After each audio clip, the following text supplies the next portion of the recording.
کے لیے مجلسوں کو بھی اتنا طولانی نہیں ہونا چاہیے، سمیٹیے ایام اعضاء میں خاص کر کے بہت سی باتیں تھیں ذہن میں، اب ان کا کہنے کا وقت نہیں رہ گیا۔ کب کرنا ہے؟ پہلی چیز مجلسوں کو، عزاداری کو اتنا طولانی نہ کیجیے کہ انسان کے تحمل کے لائق نہ رہ جائے۔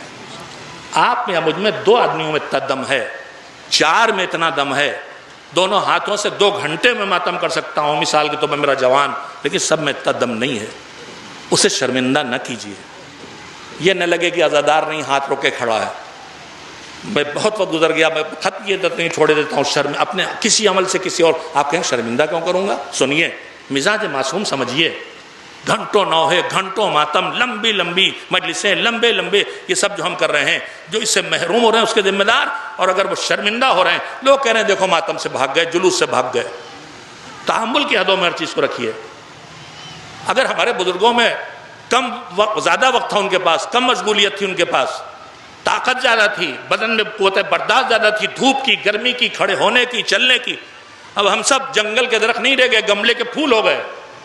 تو ان گملے کے پھول لڑکوں اور جوانوں کو آپ اتنا زبردستی کریں گے تو یہ زبردستی ان کو بھگا دے گی، بالکل اسی طرح جیسے آپ کسی فٹ بال کو حوض میں ڈبائیں تو ہاتھ سے دبائے رکھیں گے تو جتنی دیر دبائے رکھیں گے رکے گا، اور جیسے ہی ہاتھ ہٹے گا بھگ جائے گا۔ آپ نئی نسل کو عزاداری سے، ان لمبی لمبی عادتوں، ان لمبے لمبے پروگراموں کی وجہ سے، عزاداری سے، نماز سے، عبادت سے، ہر چیز سے دور نہ کر رہے ہو۔ خدا نخواستہ اس کا جائزہ لیجیے۔ اتنا طولانی ہمارے پروگراموں کو نہیں ہونا چاہیے، سمیٹنا چاہیے، تحمل کے اندر لانا چاہیے۔ ایک بات، دوسری بات، بہت اہم باتیں جلدی سے سنا دینا چاہتا تھا مگر میں معذرت کا خواہاں ہوں، واقعاً بات بھی لمبی ہوئی اور باتیں پوری کہہ بھی نہ سکا۔ دوسری بات یہ، ابھی میں سنا رہا تھا دل دکھانا، امام کے ساتھ ایک صاحب حج میں سب جا رہے تھے، قافلہ ساتھ تھا، ایک صاحب حیثیت تھا، بہت بھیڑیں لے کے آیا تھا، اونٹ بھیڑیں، روز کاٹ کاٹ کھلا رہا تھا، کتنا اچھا کام تھا۔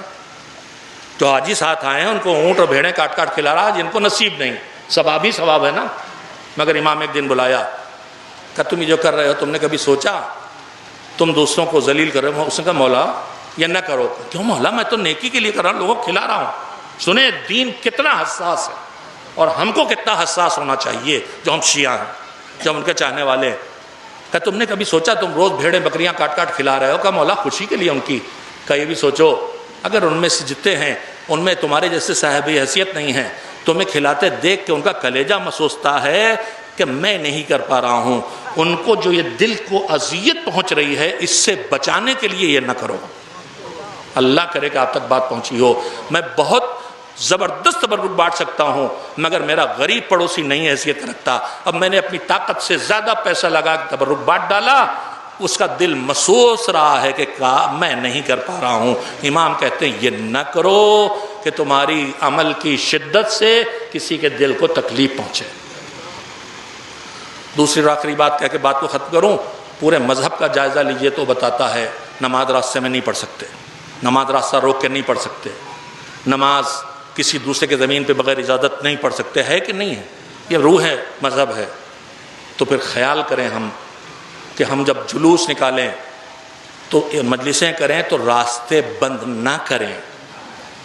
آپ کی عزت، ہم ابھی سمجھ رہے ہیں تار کٹوانے میں ہماری عزت ہے، درخت کٹوانے میں ہماری عزت ہے، تار کٹے گا علم نہیں جھکے گا۔ یہ کوئی بیعت باطل کا مطالبہ نہیں ہے کہ علم نہیں جھکے گا۔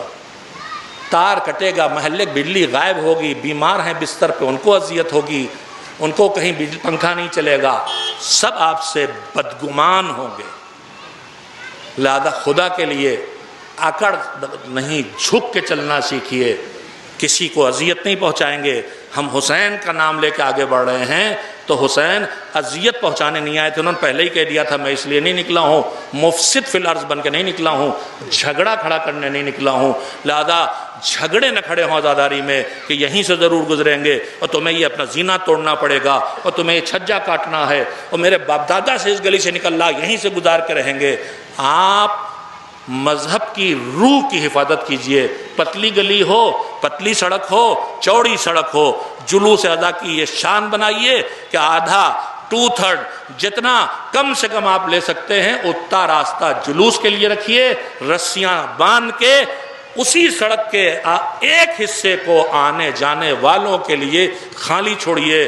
میں آپ سے وعدہ کرتا ہوں اکڑ کے چلنے کے بجائے اس طرح آپ نے اخلاق کا سہارا لے کے راہ اپنائی تو یہ جو آپ کو کوستے ہوئے جا رہے تھے یہ آپ کو دعائیں دیتے جائیں گے اور دھیرے دھیرے آپ کی طرف کھینچیں گے کہ کون لوگ ہیں جو اتنا رو بھی رہے ہیں پھر بھی ہمارا خیال کر رہے ہیں۔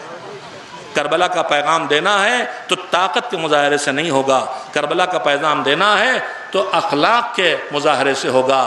کربلا دین پہنچانے آئی تھی، کربلا غرور کا اظہار کرنے نہیں آئی تھی۔ امام نکلے تھے، کہتے ہوئے نکلے تھے لم اخرج اشرم ولا بطرا ولا ظالم ولا مفسدہ، نہ کسی کا حق چھیننے، نہ کسی کا حق کچلنے، نہ کسی کو ستانے، نہ کوئی جھگڑا کھڑا کرنے، نہ کوئی فتنہ کھڑا کرنے۔ تو پھر ہمارے ایام اعدام میں جھگڑے نہ ہوں، ہمارے ایام اعدام میں پولیس کو نہ آنا پڑے، ہمارا پولیس تھانہ مطمئن ہو یہ حسین والے ہیں، یہ ایسے رہیں گے کہ ہمیں ایک سپاہی بھیجنے کی ضرورت نہیں ہے، وہاں خود کو پھر سے پہنچا دیجئے جہاں ہمارے بزرگ تھے۔ سکون، ماحول، امن، انصاف، عدالت، یہی ہدف تھا کربلا کا۔ میں آپ کو